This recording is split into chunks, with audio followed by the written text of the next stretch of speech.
they will say that I have shed innocent blood. What's blood for, if not for shedding? With my hook for a hand, I'll split you from your groin to your gullet. Have you been hurting any animals? Maybe thinking, but I don't do it. Not anymore. Wow, you're really into Vampires. I was gonna say scary movies.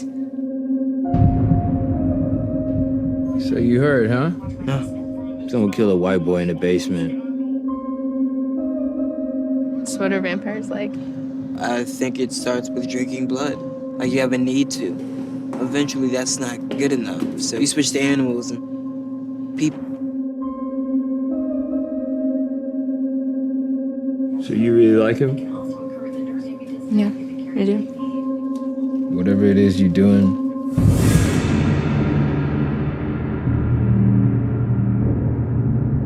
there's someone doing a whole lot worse.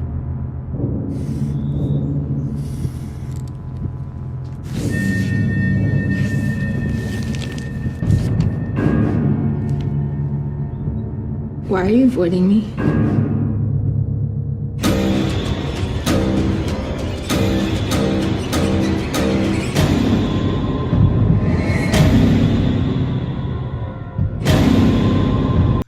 What's going on, YouTube? You at the Black Horror Review, and I'm your horror host, the Dread Emperor himself. So the film that we're going to be discussing today is, give me a second here while I try to get my life together.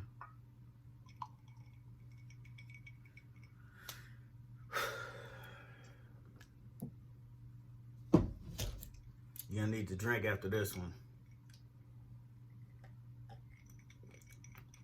The Transfiguration.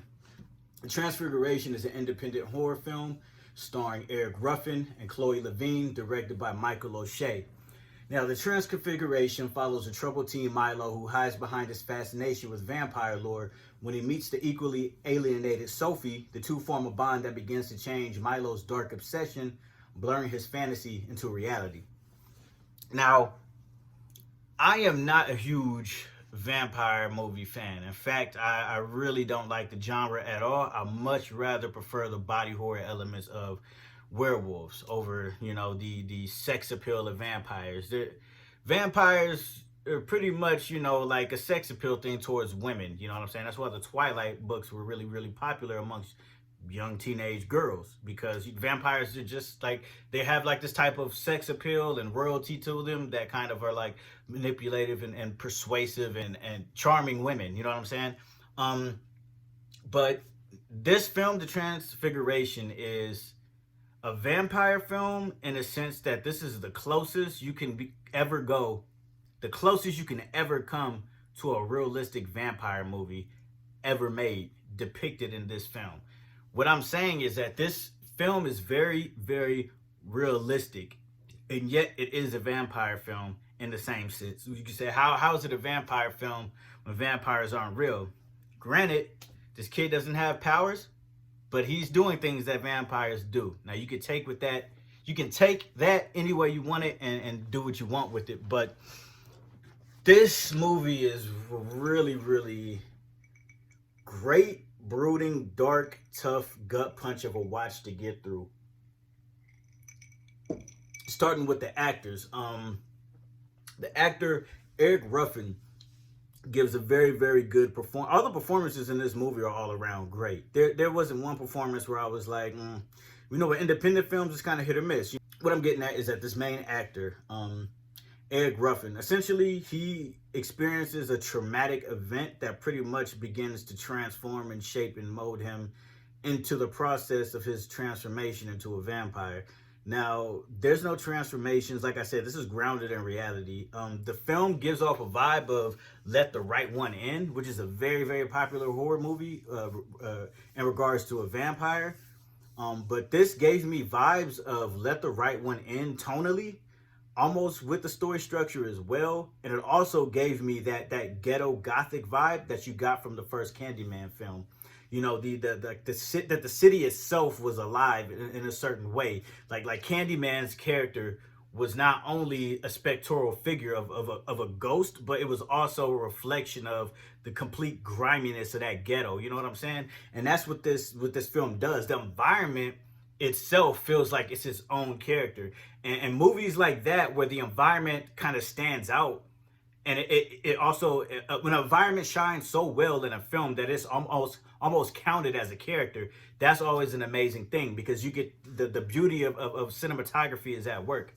And it's really creative to actually give life to a city, you know. And with the Candyman trailer, to be fair, I haven't seen it yet, but with the trailer of Candyman, the city and the setting doesn't have like a soul to it. When you watch the trailer, it just feels like it's a small scale film, and it feels like a set.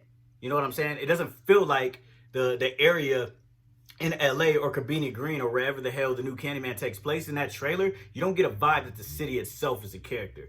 You know what I'm saying? And that's not the case with this film. And it's really different. You know, we don't get many black-led vampire films that are serious films, you know, that are meant to be taken serious. And this is a film that is definitely takes itself very serious, because this is essentially, it's just a drama, somebody experiencing a traumatic event, and the effects that traumatic event had on them to make them cope with the reality of their situation, of their existence in the ghetto. And this film is really, really good. You know, there's a love interest. Basically, you get these two people, one who experiences a traumatic event and is doing these crazy things, and a female who pretty much has a low self-esteem, who is letting other kids have sex with her for money, and they devalue her. And these characters meet each other, and the boy sees what happens. And at first you're like, oh shit, is he about to kill this girl? But he doesn't. And when he sees her actually going through that experience of letting the kids at her school have sex with her for money, he doesn't judge her off the bat. He doesn't call her a hoe. He doesn't judge her or anything. He just has a conversation with her. And they kind of find like purpose and like hope and love within each other. And it's a really good movie. It's really good. Like I said, the setting is dark and brutal. There are scenes in here where our character, it's like you actually feel for this kid, because once they reveal why he's doing what he's doing, you're kind of like, oh, and this is a kid, and this is kind of like his way of coping with what he experienced, because it's pretty fucked up what he saw. You know what I'm saying? And you really, really feel sympathetic towards this character. And as the movie progresses, essentially he begins to make these plans and maneuvers that is leading down one fucking path. And if you're not familiar with how shit happens in the hood or in the ghetto, you're not gonna see it coming. If you, however, have that experience of the dangers of police and gangbangers in your neighborhood, and when people start getting investigated for certain crimes, the dangers that can come with actually being someone who was interviewed by a cop, you know, this movie has the shit that it addresses as far as the reality that certain black people have in impoverished communities when it comes to cops and gangs. It's so subtle. You know what I'm saying? It's not in your face. It's not like Black Christmas, like, hey, guess what? All men are bad, so guess what? We're gonna kill all the men. It's not like the Suicide Squad. Hey, guess what? Yeah, these women are bad killers, but guess what? These men are even worse killers than these women are. So we can just murder all of them and you'll love it. Like, no, this movie is so subtle with the types of themes that they explore regarding the ghetto. There's a scene, right, where our main character, our protagonist, Eric Ruffin, his character basically, a situation happens that led to the death of somebody that he was involved in, and he began to get interrogated by the police. Of course, he didn't snitch or say anything, but what the cops do, because he wouldn't talk, is drop him off right in front of the gangbangers in his area and say, thanks for the help, even though he didn't snitch. Now, to somebody who hasn't grown up in the hood or has no type of experience with gang life and with cops and shit like that, you probably won't really get what that scene was doing. But what that scene was doing was highlighting that sometimes during investigations or when somebody witnesses a murder or a crime involving gang members who's not gang affiliated, what they would do is once that person actually does inform, or if they don't inform, they drop them back off in the hood in front of those gangbangers to imply that that person actually snitched and talked to the cops so the person could get murdered. This is something a lot of people would not know. But if you grew up in that experience, unfortunately, if I've had the experience of growing up in gang-infested neighborhoods. So I seen what was coming, I seen what was happening, I seen what the movie was leading to. However, the way that they did it was so subtle and not in your face, and it just reminded me 100% of the type of themes that Candyman covered. You know, like Candyman had very heavy racial commentary, but it wasn't in your face like how modern culture today is, because it seems like the lack of creativity and regarding these type of topics is more so in your face because they don't have an articulate way of showing these things through media. So what they do is just bash it over your head and bash it over your head and say, hey, guess what? This film is about this, so you have to like it because I'm saying it's about this. And if you're against this film because you think it sucks because the writing's bad, then you're against the topic that we're discussing. And that's not the case. With Candyman, they covered really, really heavy themes. The white character, the main protagonist herself, Helen, said in the Candyman film, you know, she was like, it's sad that all these people have been getting murdered by this guy, and then when one white woman gets hurt, it leads to an arrest. And some people might say, oh, that's in your nose, it's in your face. But in the context of the film, it wasn't, because she was talking to a black colleague of hers. You know what I'm saying? And a black colleague understood. And it was like, it was a powerful moment in that film because it was acknowledging that there are certain elements in our society that experience things that necessarily other people don't have to.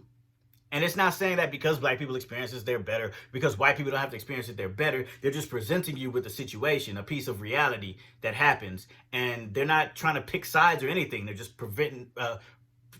showing this information, that this is something that happens. And that's what this film does. This film is essentially a drama about a child who experiences something horrible that no child should ever have to face. And because of the type of environment that he grew up in order for him to adapt, he created this persona of him being a vampire, and he's acting it out and living it out as if he truly is a vampire. And it's having negative effects on his body. It's having negative effects on him. His mental mind is not in the right place. And then he meets this female, and he begins to slowly, the movie begins to progress, and then it leads down a dark path, and it leaves you at the same time, it's a gut punch and it crushes you, but the movie still ends with hope. You know what I'm saying? He still did something for somebody that's gonna help them in the long run. You see what I'm saying? It's really, really fucking powerful movie. It's just really, really good. And I don't want to get too heavy into it because this is one of my favorite horror movies that I've seen this year. Now, okay, for some films, IMDb is accurate. For some films, Rotten Tomatoes is accurate. But most of the time, when it comes to these like independent horror films, they'll have bad reviews, and then you watch them, and it'll be a really fucking great movie. And I think that has something to do with so the Hollywood format for certain movies. Like for certain horror movies, when it comes to Hollywood, you already know, okay, there's going to be a protagonist, there's going to be some type of demon or ghost, there's going to be pans away, and then there's going to be a lot of jump scares, and it's just repetitive horror film after horror film after horror film. But then you get these gems like, you know, The Witch, The Lighthouse, Hereditary. You get these type of gems that pop up then and there, but they came from where? From A23. So most of the time when it comes to these horror movies, yes, there can be a good Hollywood horror movie, but recently I would say the greatest horror movies have been coming from independent parties and independent studios, because the directors don't have to follow this cookie cutter format that's just so fucking boring and bland that nobody really cares about. And I don't want to keep beating on a dead drum, but this movie stands out from every other vampire movie that was ever made. It stands out from every horror movie with a black character ever made, with a black person as the lead. This is the best horror movie with a black character as the lead that I've ever seen. And I can say that hands down without even having to go see the bullshit ass Jacob's Ladder remake. Like, who the fuck did that? And then, all right, so you remade Jacob's Ladder, and instead of following the structure of the original one, you change the structure, which makes no sense, because the main character in the first one was the one with the issues, the one that we were dealing with, the one they were following. Now the main character's brother is the one with all the issues. And it's like, what's the point if it's not even about the main protagonist? if the main protagonist isn't the one that we're going through this journey with. I mean, we're going through a journey with him, but it's because his brother, and it's just stupid. And then you changed the race of like all the characters, and you made the 2 characters black, and you didn't even get lead blockbuster black actors. You got 2 actors who are known but aren't really heavy hitters when it comes to starring in films, and you cast them as your leads. What did you think was gonna happen? You got fucking Jesse Williams from the BET, the unintelligible BET speech nobody gave a fuck about, and then you got the other guy with the green eyes everybody gets wet over, with the curly hair. I forgot his name, but yeah, like that was a stupid decision. But this movie, and I'm going on a tangent, excuse me. You know, I got my Jack Daniels Tennessee Honey, so you know what I'm saying, it's starting to kick in. But at the end of the day, this film is an amazing horror film. I give this a fucking 9.5 out of 10. You know, it was engaging. It was really disturbing. It was upsetting. It was a gut punch. You feel for your main protagonist. You feel for the characters in here. You actually have some type of empathy towards them because their stories are sad. And we're basically just seeing like the effects of the neighborhood, the effects of their realities, and what it's causing them to do because of the certain trauma that this main character faces. And it's really, really good. If you haven't seen this movie, I suggest you go watch it now. This is definitely a highly recommended film for me. But yeah, I wanted to make this keep this video short. Yeah, this is The Dread Emperor. The film we discussed was the Transfiguration. I give it a 9.5 out of 10. This is the Black Horror Review. You can follow the links below to get access to my Twitter. I also got my Patreon link if you want to become a paid dues member and be eligible to all different types of prizes from all the tier lists that I got if you become a subscriber. If you don't want to pay, no pressures, whatever, just get in to subscribe to this channel. And this is the Dread Emperor. Peace.